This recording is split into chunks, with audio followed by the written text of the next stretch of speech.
கிறிஸ்து இயேசுவுக்குள் மிகவும் அன்பாய் அழைக்கப்பட்டு தெரிந்து கொள்ளப்பட்ட அன்புக்குரிய சகோதர சகோதரிகளுக்கு நம்முடைய பிதாவாகிய தேவனுடைய நாமத்தினாலும் நமது ஆண்டவராகிய இயேசு கிறிஸ்துவின் நாமத்தினாலும் அன்பின் வாழ்த்துக்கள்.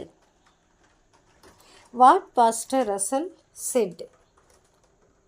கேள்வி எண் 13:1.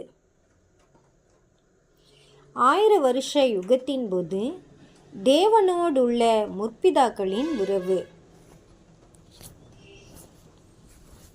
வருடம் 1911. கேள்வி 1.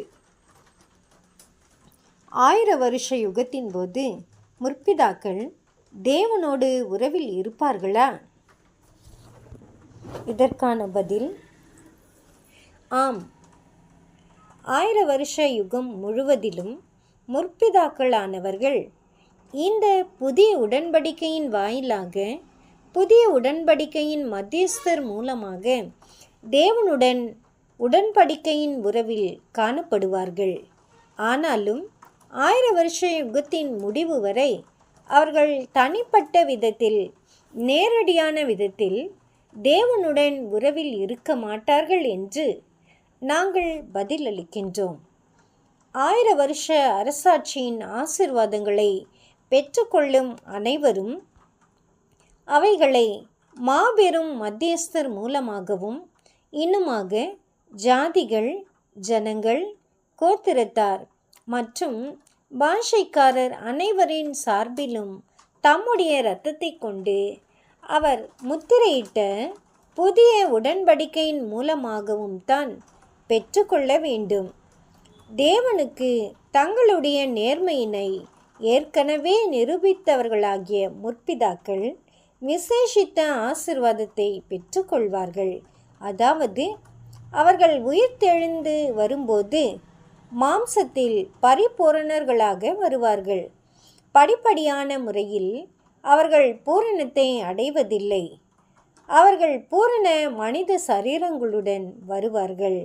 அவர்களது மனங்களானது ஏற்கனவே தேவனுடைய சித்தத்துடன் முழுமையாய் இசைவு பெற்று காணப்படுவதினால் அவர்களுடைய சரீரங்களும் துவக்கம் முதலே தெய்வீக பிரமாணத்திற்கு முழு இசைவுடனே காணப்படும்.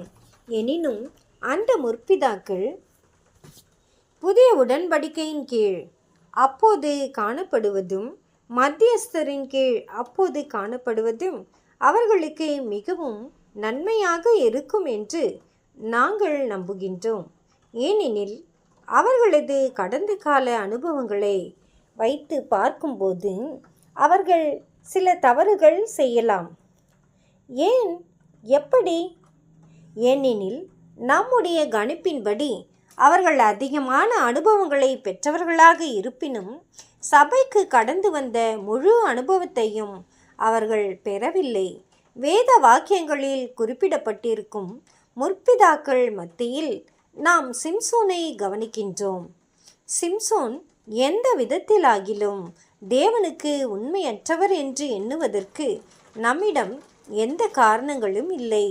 இவர் உண்மையுள்ளவராக இருந்தார். இவர் கீழ்ப்படிதல் உள்ளவராக இருந்தார். தேவனிடத்தில் முழு விசுவாசம் உடையவராய் இருந்தார். இப்பண்புகளினாலேயே இவர் ஜெயம் கொண்டவர் என கருதப்பட்டார். மேலும் எதிர்காலத்தில் முற்பிதாக்களுக்கு வரும் விசேஷித்த ஆசீர்வாதங்களில் பங்கடைபவர்களில் ஒருவராகவும் இவர் இருப்பார். எனினும் பூரண புருஷனிடம் எதிர்பார்க்கப்படும் இப்பண்புகள் பற்றின சகல அறிவையும் சிம்சோன் முழுமையாகவும் விரிவாகவும் பல வகையாகவும் பெற்றிருந்திருப்பார் என்று சொல்லும் காரியம் முற்றிலும் வேறுபட்ட காரியமாகும்.